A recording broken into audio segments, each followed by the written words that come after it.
Hello and welcome to the University of Regina's video on how to add, drop, and waitlist for courses.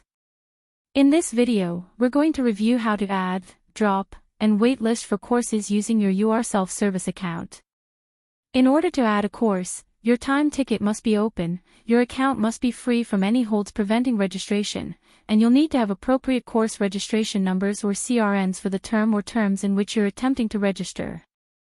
Your specific time ticket changes every registration period and may be different than your friend's time ticket even though you're in the same year of study and the same program.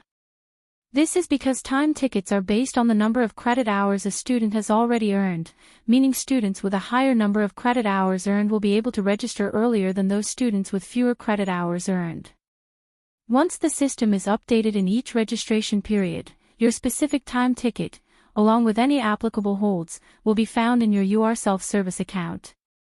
You can access your UR self-service account from the main U of R homepage under Students, then scroll down to UR self-service, and log in with your username and password. To find your time ticket and holds within your UR self-service account, select the Student tab up at the top, then select Prepare for Registration and select your term. You'll be able to see your specific time ticket date and a note identifying any holds preventing registration. You'll need to address any holds that actively prevent registration before you can proceed with making changes to your registration, including adding or dropping or waitlisting. If you don't have a time ticket listed, you'll want to follow up with an academic advisor. If your time ticket is open and you don't have any holds actively preventing registration, you'll be able to add, drop or waitlist for courses, up until the published course add-drop deadlines for each term. To access the registration portal, you'll log into your UR self-service account and click on the Student tab at the top, then scroll down to the Registration section and click on Add or Drop Classes. Choose the appropriate term from the drop-down menu and click Continue to proceed. Make sure you're choosing the credit term, not the non-credit term, or you may get an error message saying CRNs do not exist. To add a course from within the registration portal, click on Enter CRNs in the top left of your screen, then type your first CRN into the box and click Add to Summary. If you're entering multiple CRNs at once, you'll have to click Add another CRN and type in each individual CRN into its own box before adding to Summary. If you don't have any CRNs, you'll want to use the Search by Term or Visual Schedule Builder to find them before moving on. If you need help with this process, you can watch our video on how to search for courses. Once you've entered your CRNs and clicked on Add to Summary, you should see your classes listed under the Summary panel in the bottom right. You're not registered yet, so you'll see a note beside each one saying Pending. Click the Submit button in the bottom right to process your registration request. Courses saved successfully will show a note under the Status column indicating that you were registered rather than pending. If there was an error, you'll get a pop-up message in the top right of your screen as well as in the status column. If you receive an error, it could be for multiple reasons. In order to proceed, you'll need to correct the error or select an alternate section or subject or remove the course from your attempted registrations. If you're encountering errors and can't figure out how to solve them, refer to our registration troubleshooting video for more information. If a course is full and has a waitlist enabled with seats available, you may be able to place yourself on a waitlist. In the Summary panel, click the drop-down box beside the course in question and select the waitlist option. If you select Submit again, it should now show waitlisted rather than an error message.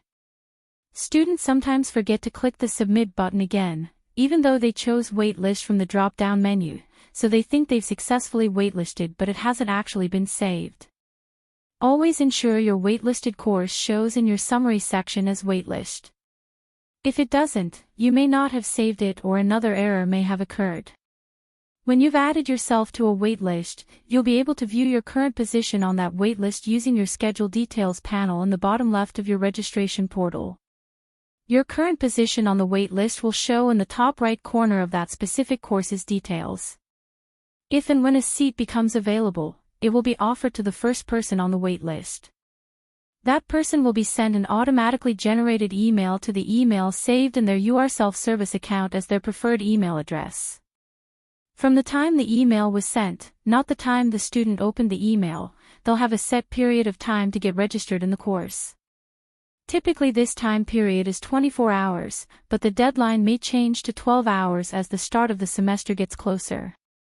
The email notification will indicate your deadline's exact time and date, so make sure you pay attention to those details. If you've placed yourself on a waitlist, make sure to monitor your position regularly and keep an eye out for the notification email as you get closer to the top of the list. Then, register yourself using your UR self-service account and make sure to confirm that it now says registered beside the course, not just waitlisted. If you're registered on a waitlist for a course with a linked component like a lab or a seminar, things get a little bit tricky schedule-wise. Waitlist notifications are generated when a student drops the course. In courses where there's a linked lab, this now opens up a spot in the lecture as well as in the one specific linked lab that the student was formerly registered in. If this single available space fits with your schedule, or if there are multiple lab spaces available that fit your schedule, you should be able to register with no issues.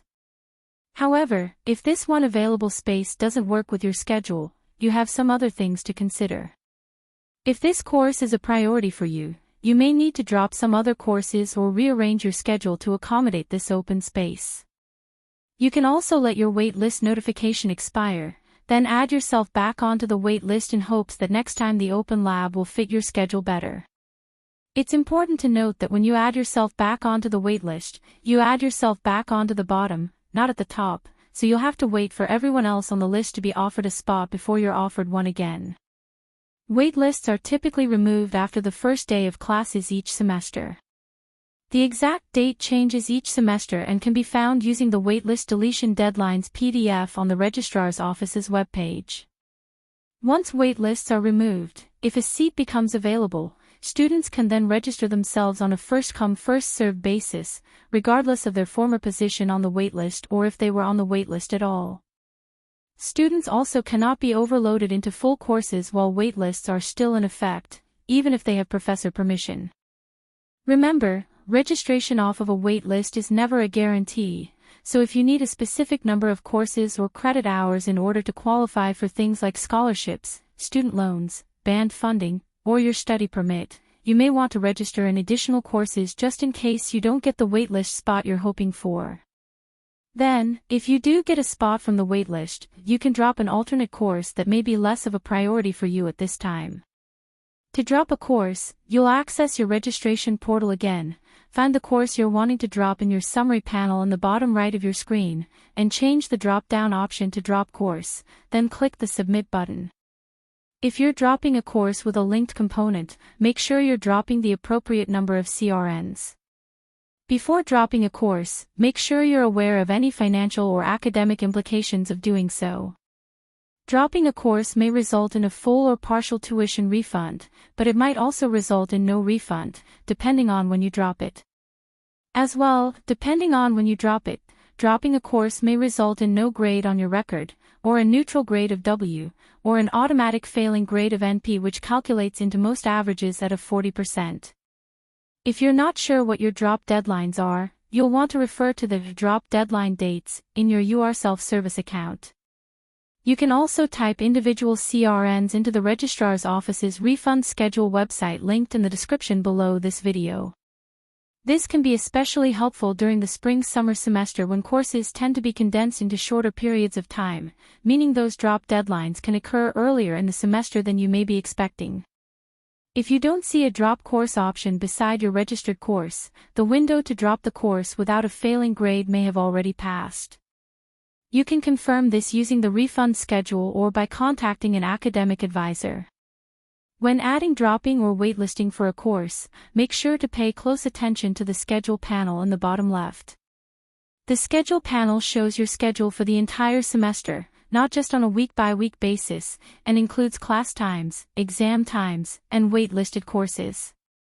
This means that you might see a course title appearing multiple times and for varying lengths of time, but this view is actually showing both the class times and the exam times in the same schedule. In this example, you can see that the blue blocks representing evolutionary psychology occur on Tuesdays and Thursdays from 8:30 to 9:45. The larger blue block, also representing evolutionary psychology, actually represents the final exam time, occurring on a Tuesday from 9 a.m. to noon. You may also see courses overlapping where they shouldn't be, also as a result of this view including both class and exam times. The evolutionary psychology exam time looks like it's overlapping with 3 other courses, but this isn't actually the case, because those are class times and will be over when exam season rolls around. This view will also depict courses you're waitlisted for, even before you're officially registered in them. In this example, you can see that we're waitlisted for an online course called Creative Technologies. This online course has no scheduled class times, so the class times won't show in the schedule panel. However, it does have a scheduled final exam time on a Monday from 2 to 5 p.m., which will show in the schedule view. If this view is confusing, we recommend using the Visual Schedule Builder as it will show similar information but without the exam times and waitlisted courses overlapping. Thanks for watching our video on adding, dropping, and waitlisting for courses. You should now be able to add, drop, or waitlist yourself for a course using your self-service account. If you still have questions, connect with an academic advisor through your federated college, your faculty, or the Student Success Center and we'd be happy to assist you further.